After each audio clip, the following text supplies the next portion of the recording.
All right, let's get serious now. Revelations chapter. I don't even know what it says in chapter 1. Something about Jesus Christ and stuff, or Jan Satan. All right, let's get to the churches, and I'm not going to go through all the churches, but there's a recurring theme that happens over and over and over in Revelations. Right? It's 7 and 4. It's 7 and 4. It's 7 and 4. It's over and over again. It's 7 and 4. There's 7 of this, and there's 4. 7 and 4. And there's 2 lampstands, but the general theme in Revelations is 7 and 4. 7 and 4. What's 7 and 4? 74. That's when I was born. See, that's what I'm saying. There's a lot of stuff in Revelations that's attached to me. There's 7 churches. There's 4 horsemen. Right? There's 7 angels. There's 4 horsemen. And it comes down like I could go through like the reiteration. I would have to really write this out. There's 7 fallen angels. I mean, it depends on where you go. Like how many really did fall? Some say 200, right? But there's 7 main angels of hell or whatever. So if there's 7 angels of the church,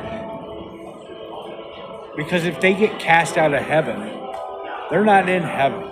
To the angel of the church of Philadelphia, if God was talking, not Jesus, Jan, Satan, he's saying to the angel of the church of Philadelphia, to the angel of the church of this, because the angel would be on earth, right? Zechariah is different. They got to be invited down. They're already. What it's saying in Revelations is saying they're already on earth. To the angel of the church of Philadelphia, to the angel of the church of Smyrna, to the angel of the church. I know you have something against the Nicolaitans. Who are the Nicolaitans? Nick Old Saint Nick. The Nicolaitans. You mean the people who worship Satan? You know what I'm saying? But if you go through most of it is talking about me, right? Smyrna is about me. To the angel of the church of Philadelphia. It's my birthday and it's special. I've set before you a door that's open and nobody can shut. What is that door? Right? And how's the door work? On the door. Right? If you want to go by that, you guys are making that stuff reality. The things that you guys are making reality actually affect my life more than it affects yours. Right? I am the one who holds the key to the throne of David. You hold the key to the throne of David. I don't even remember there being a key to the throne of David. I thought there was a key to Peter. And here's the problem that I have with Revelations, right? All right, you hold the key to the throne of David. Well, what is the key to the throne of David? If there's a key to the throne of David, what are the key of Peter? But there's 2 keys? Because there's 2. Which one's I hold the key to the throne of David? All right, is that better than the key to the throne of David? And also, there's a key to the abyss. He's the one who holds the key to the abyss. So there's actually 3 keys. So which key is the most important key? Is it the key to the throne of David? Is it the key to the abyss? He's the one he's Apollyon. He holds the key to what? Uriel? Is it Uriel? Is it Apollyon? He holds the key to the...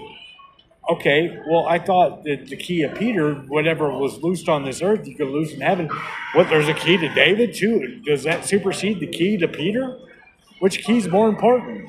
Well, I have the key to Peter, so that this key looses on earth and it looses in heaven. Well, I have the key to David. Well, I'm actually a bad and I have the key to hell. I mean, which key is it? It's like, which key works? Because it's all bullshit, man. Because first of all, you shall not tempt the Lord your God. So if you shall not tempt the Lord your God, right? And you're not supposed to tempt your Lord. What is the key to Peter? And then I can loose whatever in heaven. Whatever I say here on earth gets loosed in heaven. Isn't that tempting the Lord your God? That's telling God, you know what? Whatever I say down here, because I have this key of Peter, means that everybody in heaven has to do it. That means God's not in charge. See, all these things over and over and over again is to make you give over your power. Hold on to a crown. Crown doesn't actually mean your crown. It means your head.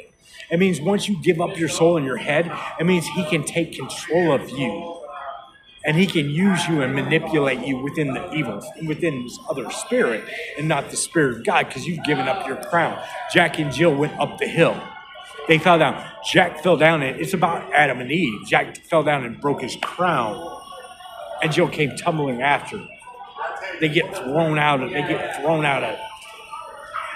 They get thrown out. He gives up his crown. He gives up his crown. Satan now has his crown. Satan, he was with God. Now you're with whatever, with this other spirit. This other spirit now has control of him. There's many crowns. He is given many crowns. It's one of the things that's written in there that they try to like his name's the Conqueror. Who's the Conqueror? Hadid. He's given many crowns. Many crowns. They always try to make it out like, oh, he's given many royalty crowns. No, it means he's given many heads. Because his spirit has corrupted everybody else, so he can make them work in unison together for his purpose instead of working for God's purpose. That's why there's a lot of problems with Revelation. Like I said, I could go through piece by piece.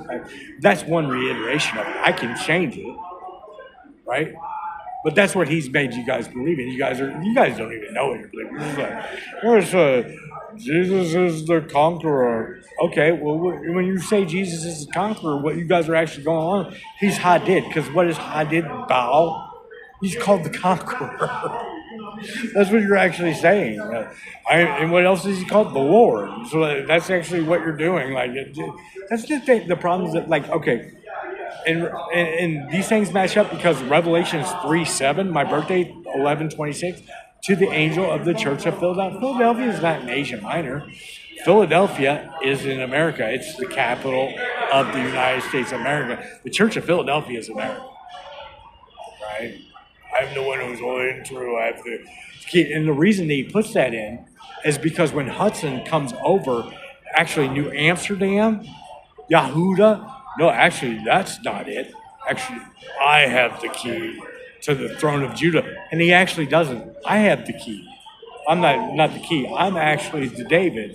But no, I have the key. That's why that's in Revelation. That's why I can throw this whole thing out. And I can go through it piece by piece and tell you why. I mean, it's really super complicated. Do I really want to do it right now? Like, I can do it off the top of my head. Spirit, I'm going to put you into prison for 10 days. What it actually says, like it changes sometimes, it says some of you will be put to death. Some of you will be put into prison for 10 days. Some of you will be put to death. And they're talking about Jesus, the Lord Baal.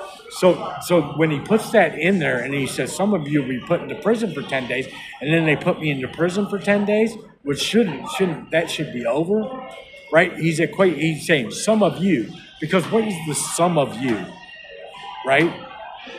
What is you? It's the 21st letter. What is the sum of you?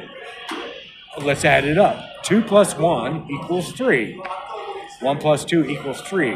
The sum of you. It's the Star of David. Some of you, but it also means some of what he's trying to say, or whatever it's trying to say, is some of you because there's two of you, and you're the same essence. Some of you will be put to death because it's Jesus, but then there's another part, and some of you will be put in prison, but because I'm actually the David. So the sum of you is trying to bind me to Jesus. And some of you will do this, and some of you will do that. And I have the key. And it's Philadelphia, not New York, New Amsterdam, which is actually where Hudson Judah comes over and makes New Jerusalem. But no, to the angel of the church of Philadelphia, I have the key to David. And some of you will be put to death, Jesus. Some of you will be put into prison, which is what they did to me. So then they're like binding me together, and they're binding me together, and they're binding me together. All it does is it keeps on binding me together, but you guys don't even know what it's talking about. You guys are like, oh, well, this means this, and this means that. And Jesus, and what you're doing is you're handing over the power to that. Now, I have a big problem with that because God's in charge. I should just be able to say, since I am the Christ and you bow me, I should be able to declare and it all ends. How come it hasn't ended yet? If some of you, you know what I'm saying? Because it's all in God's timing, and it's all a bunch of bullshit to lead you down this road. Because Satan can't create it. You have to create it for him. And you had you guys write out all this stuff, and everybody's going, you got 3.5 billion people proclaiming it every day. Some of you, but he changes the words up. That's why there's all these different translations. You can't corrupt Hebrew. You can't corrupt Hebrew. You can corrupt Koine Greek. I'm just saying, like, I could go, I mean, where where else do you? Off the top of my head, like where you want me to go? I can lay it out. I know the timeline. I can make it factual. I can make it factual. It's not because it doesn't add up, right? But before this, I can go through the whole thing. I can tell you exactly what they were trying to do. Some of you, it's the Star of David, and some of you, because he's trying to steal the Star of David from you. And it says it. Hold on to a crown. Hold on to it. You are rich, but you don't even know that you're rich. To the Nicolaitans, because he's talking to the seven angels, the seven demons, man. It's not about. I mean, and he tries to match it up to Ezekiel because I will send my four sword judgments. The four sword judgments are supposed to be the four horsemen. It's just all a bunch of bullshit. And I don't even really feel like going through the whole thing right now. I just went over that little bit off the top of my head. I don't know. Can you do that, Bishop Bell? Well, Socrates says, man, fuck you.